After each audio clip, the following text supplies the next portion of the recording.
Glitch, and welcome to Glitch ASMR.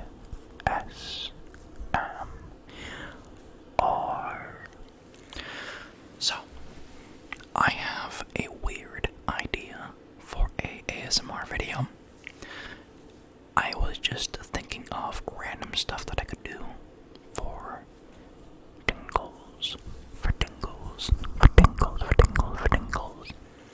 and it just came to me. You guys like the reading that I did of the short story that I wrote? Why not I do some more reading? But I want something that I know that I can read myself. I'm not too good at reading, at least things that I definitely don't know. That is why I read the book. I knew the book, I memorized it, I wrote it, so that's why I could read that one a lot more fluently than other things. Like if I were to pick up a random book and start reading it, you're gonna see me struggle a lot. Excuse me. You're gonna see me struggle a lot with it. So, then what better way to read something to you than with the box? I swear this made a sound. Last time I did this. Oh, there we go.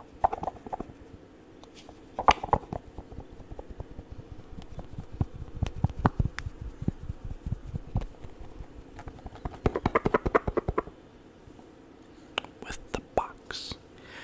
Inside the box, you say. For those of you that don't know what's inside the box, it is a stack of Yugioh cards.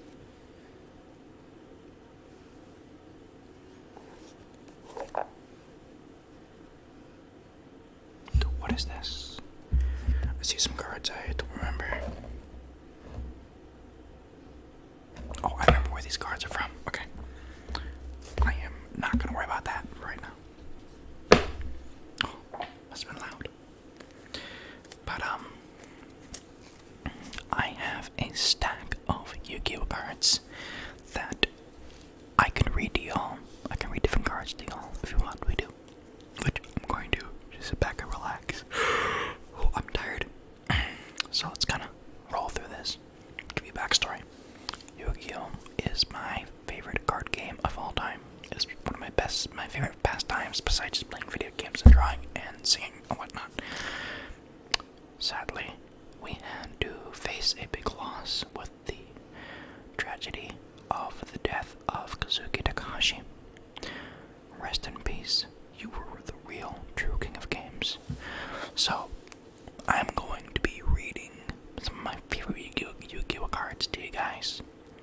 Basically, not only anything to help commemorate the wonderful man known as Kazuki Takahashi, which his name is printed on every Yu-Gi-Oh card, in case you didn't know. His name is on every Yu-Gi-Oh card. That is how big this man is. But, it's just something that I can do just for fun, and I just thought of it randomly, and I thought it was pretty goofy. So, hopefully you guys do like it, and enjoy, and please stick around for any more reading ASMRs that I might try to do for you guys. But, without further ado, let's get this started. So, I'm just gonna roll down the list of the cards that we have. The first card that I had in front of me was, Tenacity of the Monarchs. And what this card does is it reads, reveal one monster in your hand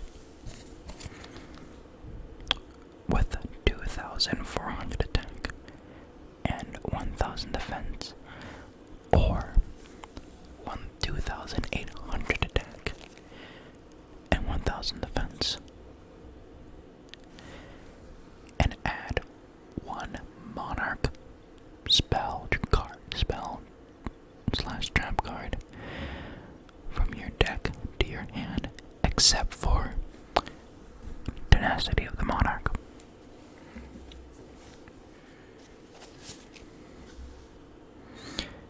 You can only activate one Tenacity of the Monarch once per turn. I don't have all these cards memorized, but I will do my best. And in fact, actually, something that would help me out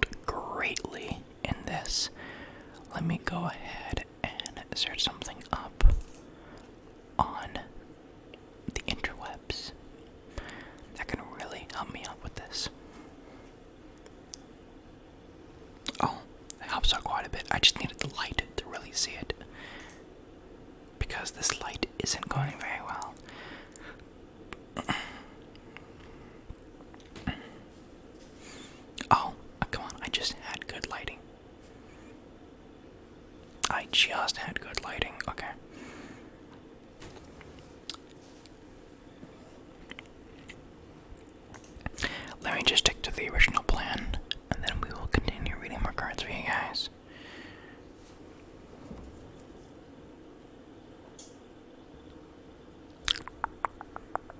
I don't know what to do. I'm just trying to figure this out as we go along.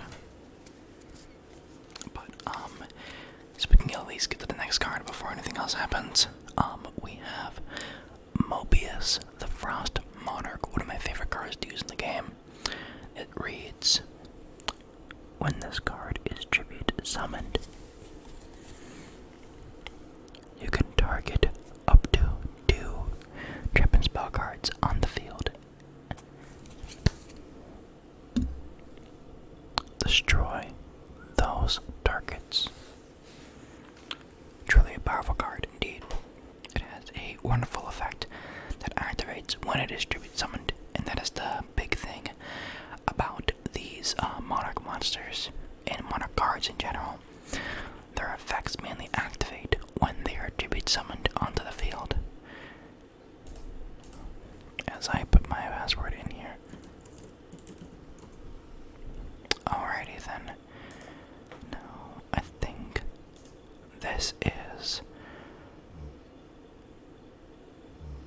not the one I'm looking for. I am looking for this one. Alrighty then. Okay, we have found the deck I'm looking for.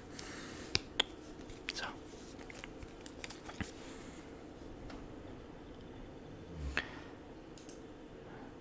The next card we have is a card called the Monarch Erupts, and it reads, activate this card if you have no cards in your extra deck and control a tribute summon monster. Negate the effects of all face-up monsters on the field. While those monsters are on the field, are face-up on the field, except tribute summon monsters. During your end phase, if you control no tribute summon monsters, send this card to the graveyard. So, its effect normally just works whenever I control a tribute summon monster onto the field, and it will ignore effects from all other monsters except for tribute summon monsters that were on the field. And as soon as I no longer have them on the field, I have to destroy this card. Basically, that's how it works. Now, another card that I love a lot is a card that is called the Monarchs Storm. I have 3 in the deck, it's just really good. But it reads, once during this turn, if you would tribute summon a monster for a tribute summon, you can tribute 1 monster your opponent controls, even though you do not control it.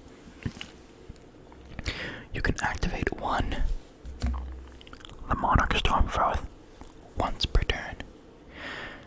During the turn this card is activated, you can also summon monsters from your extra deck.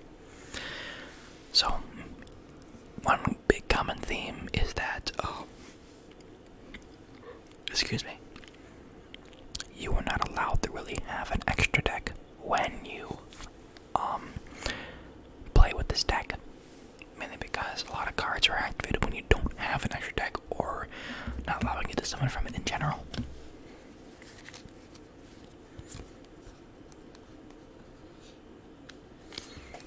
But on the next card, we have a card called Escalation of the Monarchs. Escalation of the Monarchs. It reads, once per turn during your opponent's main phase or opponent's battle phase, you can, immediately after this effect resolves, tribute summon 1 monster. It is an infinity trap, which means it stays on the field for a very long time until you either get rid of it yourself one way or another, or your opponent destroys it one way or another. Excuse me. Like I said, I'm really tired. So basically, if your opponent does anything during their main phase or battle phase, I can activate this card's special effect and tribute summon a monster immediately, as if it was my turn. That's basically what it does.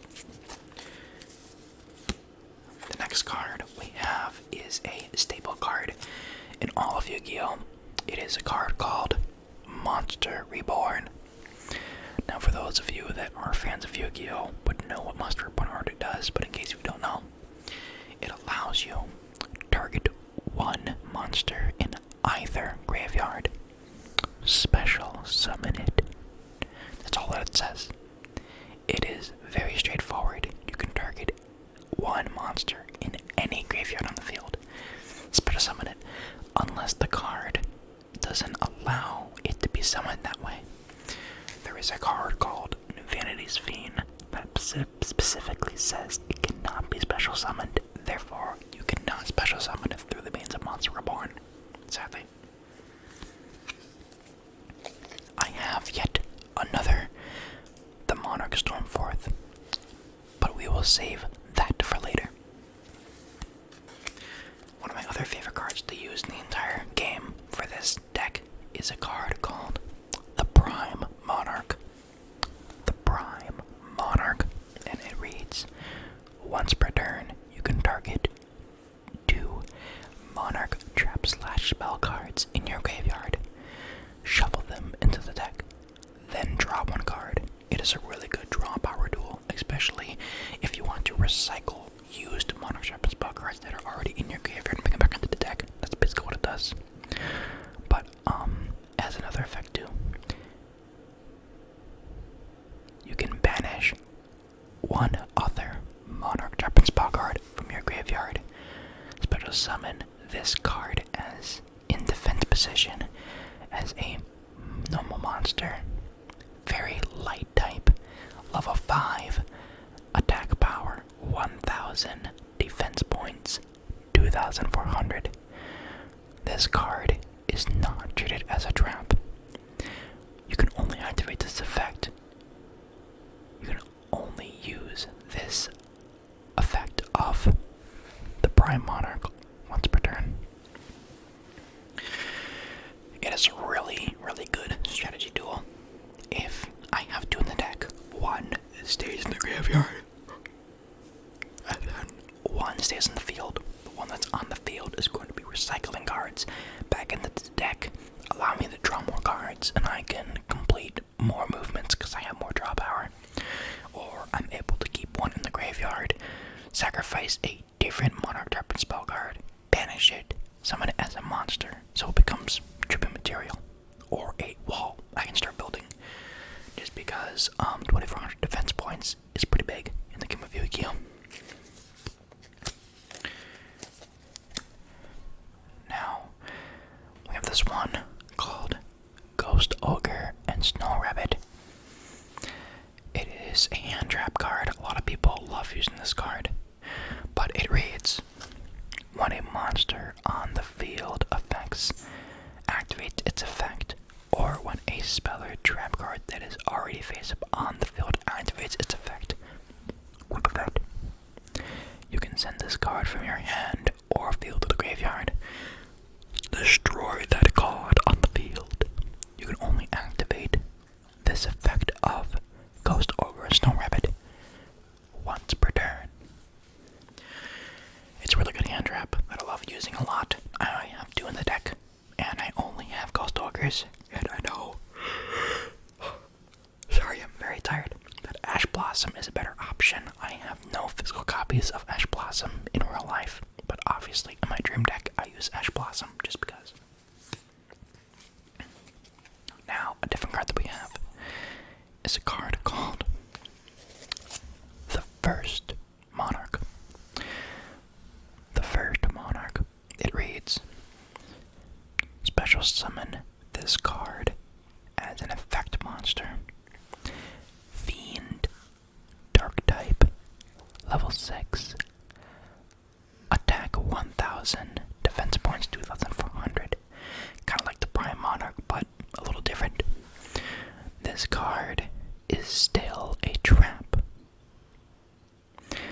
So this card is still treated as if it's a trap card or spell card, but the Prime Monarch is not treated that way. It is treated as a different type of card altogether when you summon it, compared to this one. But you may discard 1 card and then declare 1 attribute. This card becomes that attribute, and it can be treated as a 2 tribute for a tribute monster summon, with the same same attribute as selected. If this card is summoned this way, you can special summon monsters, except monsters with this card's attribute.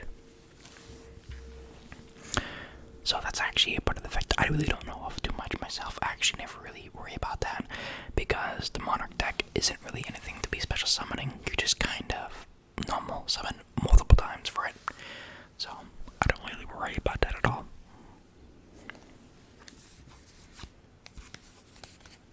Ooh. Now this one's another one. This one's called Esker, the Frost Vessel. Or Etcher. Exter, or whatever. It says, if your opponent controls 2 or more trapper spell cards on their zone, on their side of the field, you can special summon this card from your hand. It's just a really good, quick summon onto the field as chipping material. That's basically what the vessels are used for. We have the third Monarchs Storm 4th. So we're just gonna put that behind me. Now we have one of my favorite cards, one of the big boss monsters in the entire deck. We have Erebus, the Underworld Monarch. One of the big boss monsters in this entire deck. It has a pretty long effect though, but it reads, you can tribute summon this card by tributing 1 tribute summon monster.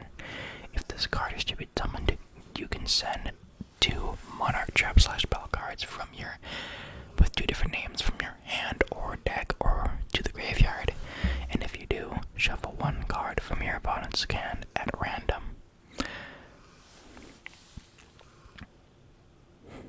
It's a graveyard effect. So, random in the hand, graveyard, or their side of the field into the deck once per turn. During either player's main phase, if this card is in your graveyard, you can discard 1 Monarch trap / spell card, then target 1 monster in your graveyard with 2400 attack points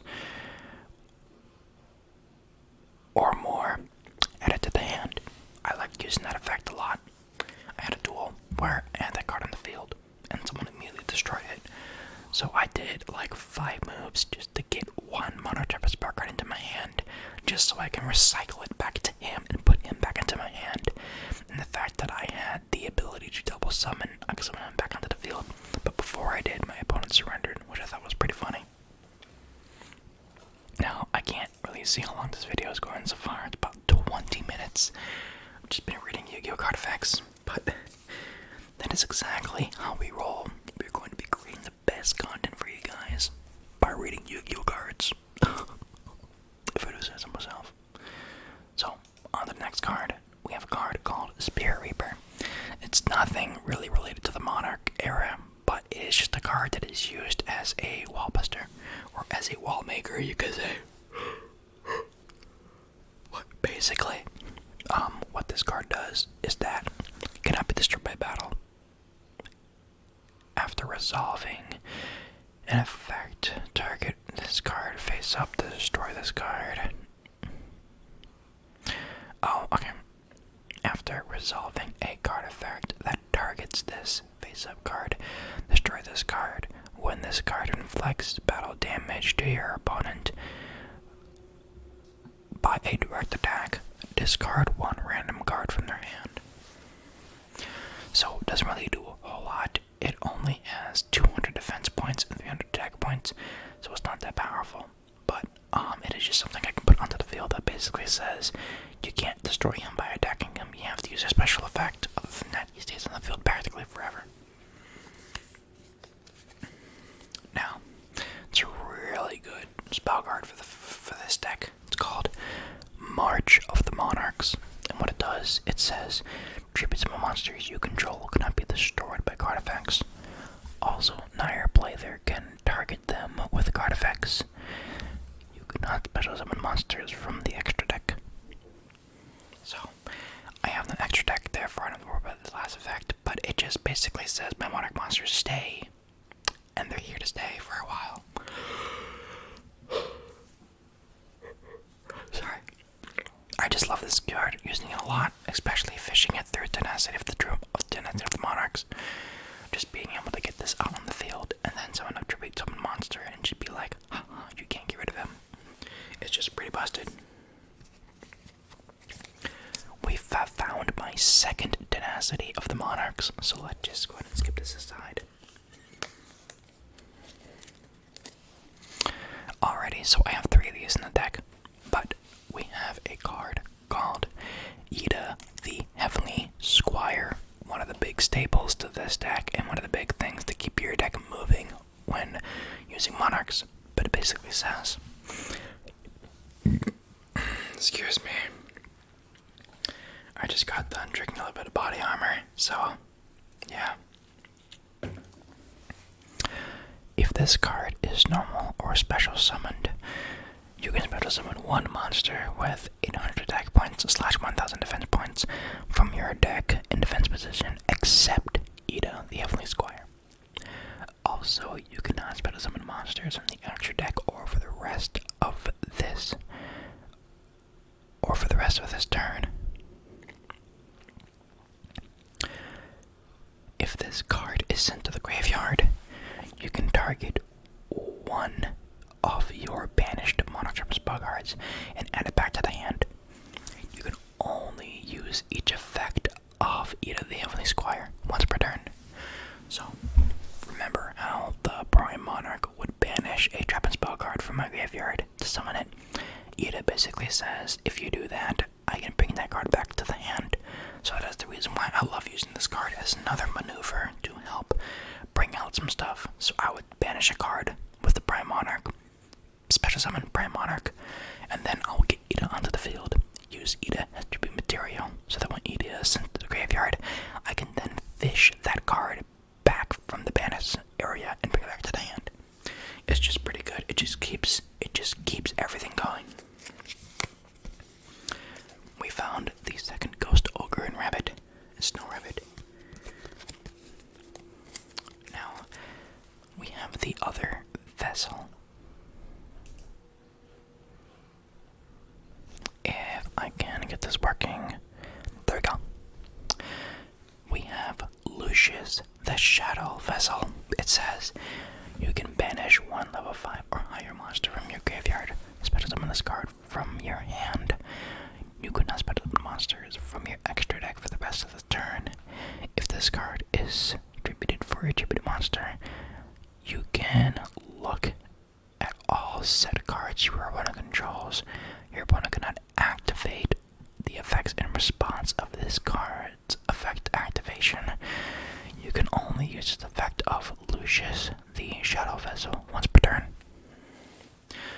Actually, something I never really use for this character, because not many people really have a back row of cards just sitting there. So, don't really get to use that effect much, but it's still a really good card. Just also in conjunction with my favorite card in the entire game. Now we have the other big boss Monarch, which is called Aether the Heavenly Monarch. It reads, you can tribute summon this card by tribute summoning one tribute summoned monster. If this card is tribute summoned, you can send 2 Monarch trap / spell cards with different names from your hand or deck to the graveyard.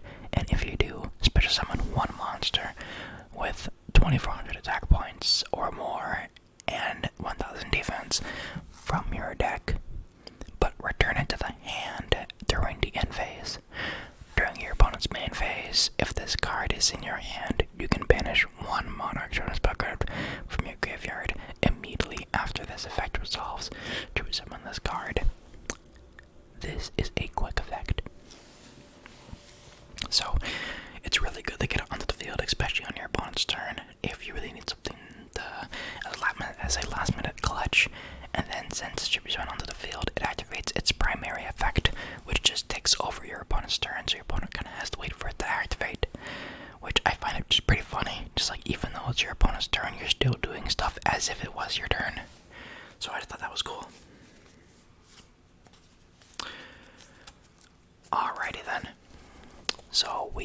reached my favorite card in the entire game, and that is a card called Kaya's the Shadow Monarch. It reads, if this card is tribute summoned, target one card on the field, banish that target, and if you do, inflict 1000 damage to your opponent if it is a dark monster. I love this card so much. The card has a really cool design. I love its effect, especially when using it against dark type monsters and just inflicting 1000 damage to your opponent. It's just really magnificent. My favorite card in the entire game. I just love it so much. Alrighty, the next card we have on the list here for my deck is a card called Pantheon of the Monarch, and it reads, send one Monarch trap spell card from your hand to the graveyard, draw 2 cards. It's a good drawing tool just to help you get some good draw power going and keep the duel going and keep your turn flowing too as well. Excuse me. You can banish this card from your graveyard. Reveal 3 Monarch trap spell cards from your deck to your opponent. Choose your opponent. Excuse me. Chooses one of those cards to add to your hand, and you shuffle the rest back into the deck. You can only use the effect of Pantheons of the Monarch once per turn. It's just something that I love using that really helps mix up the opponent, allowing me to get more options going and allowing my opponent to be like, okay, what card do they want to eventually give me to my hand? But normally I would just do it towards like Tenacity, and then a different card, because if they don't give me the card I want, I can choose Tenacity to get it back anyway. So that's kind of like how the play works. But the next card that we have is a card called Fiends Sanctuary. And what it does is that special summon 1 the Metal Fiend token. Fiend Dark type level 1, attack 0, defense 0. It cannot attack. Your opponent takes any damage, any battle damage you would have taken from battle, involving it. Pretty much, if your opponent attacks this card, your opponent loses life points and you don't, pretty much. But once per turn, if during your standby phase, pay 1000 life points or destroy this token. Not really a lot to go by off of it, but it's just something that is there. The next card we have is a card called Restoration of the Monarchs, and it reads, to activate this card by targeting 1 monster in your graveyard with 2400 attack points and 1000 defense points, or 2800 attack points and 1000 defense points. Special summon it in defense position, but negate its effect. Also, equip it with this card. When this card leaves the field, destroy that monster. The equipped monster can be treated as a double tribute summon for a tribute summon. You can activate 1 Restoration of the Monarchs once per turn. Whew. Doing a lot of reading. I really do love this idea a lot. Just be reading these Yugioh cards for you guys and just have you guys experience all this stuff with me. We have found the second Kaius that's in the deck. I have 3 in the deck just because it's my favorite card of all time. Alrighty then, the next card that we have is a card called By Order of the Emperor. This is the last type of trap card that I have in this deck. So it reads, when a monster effect is activated, that activates when a monster is normal summoned. You can negate the activation, then the players whose effect was activated draws 1 card. So it goes both ways. I can either A, deactivate my opponent's monster's card and allow him to draw a card, or B, I can negate the activation of my own monster's card to allow him to draw a card, give him more draw power, pretty much. We have the first Monarch.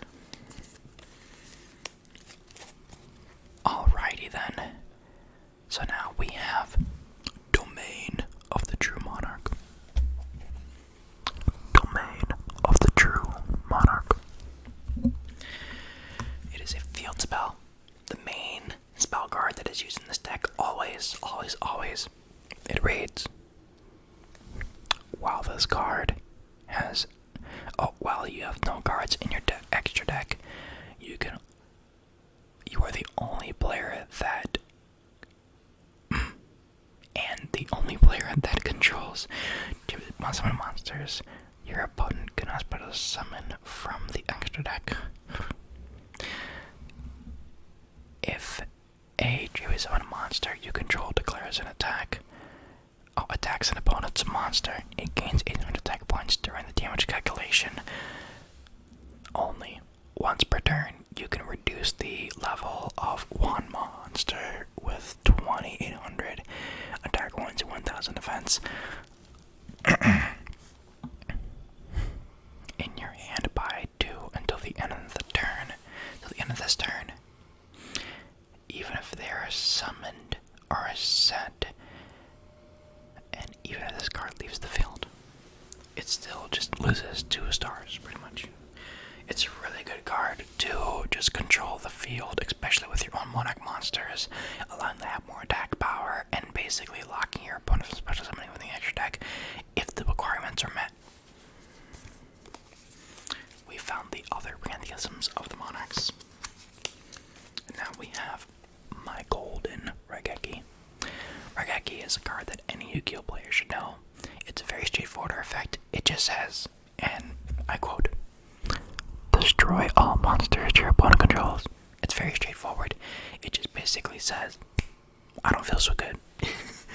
So, it is a good card and a bad card, to be honest. The reason why this card was brought back is because it really cannot survive under this current Yu-Gi-Oh meta. A lot of cards that basically say cannot be destroyed by card effects. So Rageki is kind of useless. Sorry. Rageki is kind of useless in that regards, but it's still a powerful card overall if you are doing like regular base Yu-Gi-Oh, especially with a card that can just get bought by it pretty easily. Like any Monarch card that I have in this deck. So I got a little loud, which is pretty funny. So I found the second Ida, the Heavenly Squire. Oh. Let me get these cards up. Hold on for 1 second, guys. Okay, I thought I was having like a nosebleed for a second. I'm just having a runny nose, but I also dropped a card too, so I'm just trying to find it.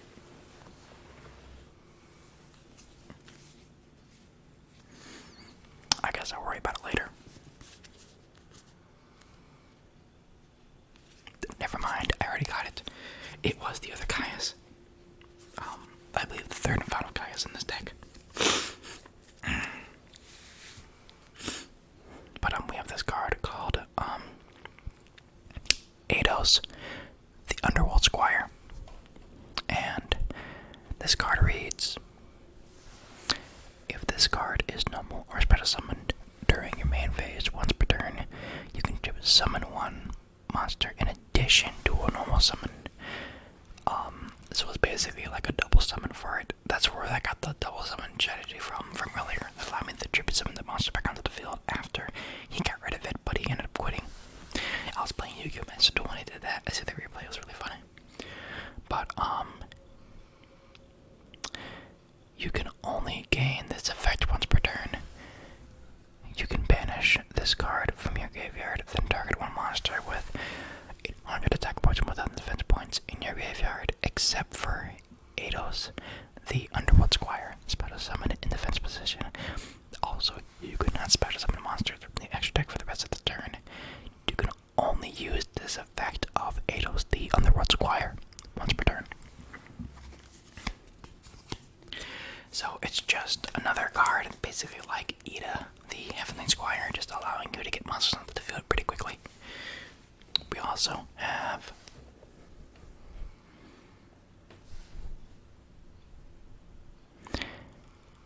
Krum, the Storm Vessel.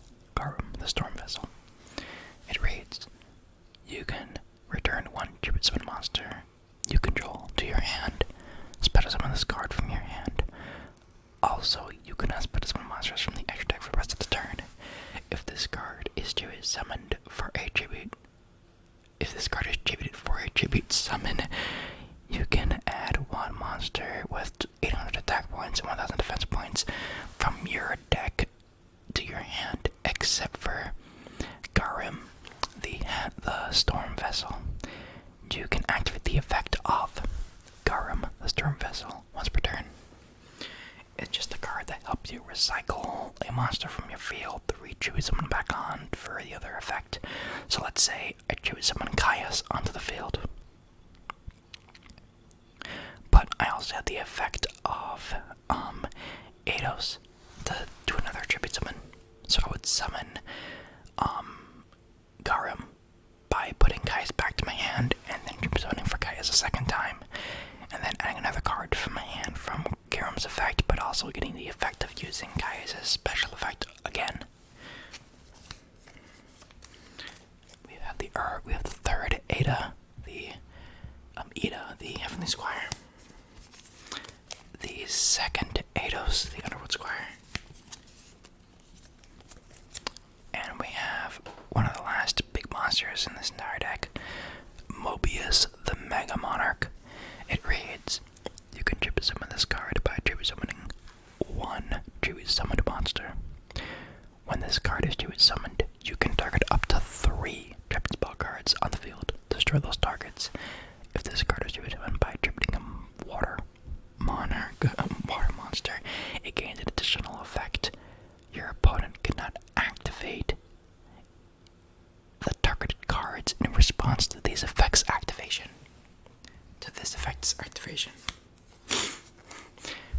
It's just a better version of Mobius. It's just a Mega Monarch, and if I were to use a Water Monarch to special summon it, to normal summon it onto the field, it gains the additional effect of you not being able to do anything against this card. So it's just really good. We have the other Prime Monarch.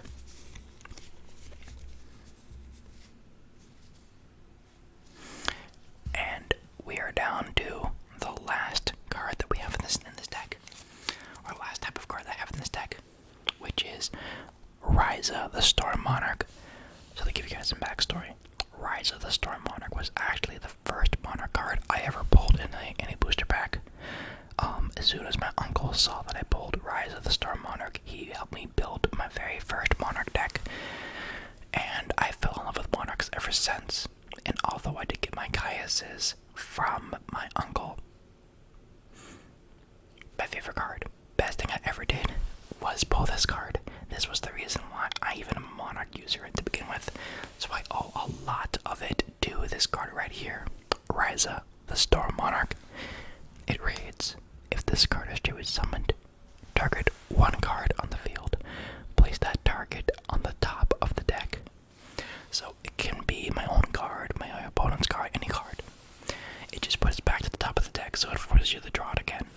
So I really find it funny when my opponent draws a card they don't want to draw, so they put it on the field just because, and then Rizza comes out and says it goes back to the top of the deck, and it's just funny, especially when I combine it with Krum, just to put it back to my hand and summon it again to be like, nope, here you go.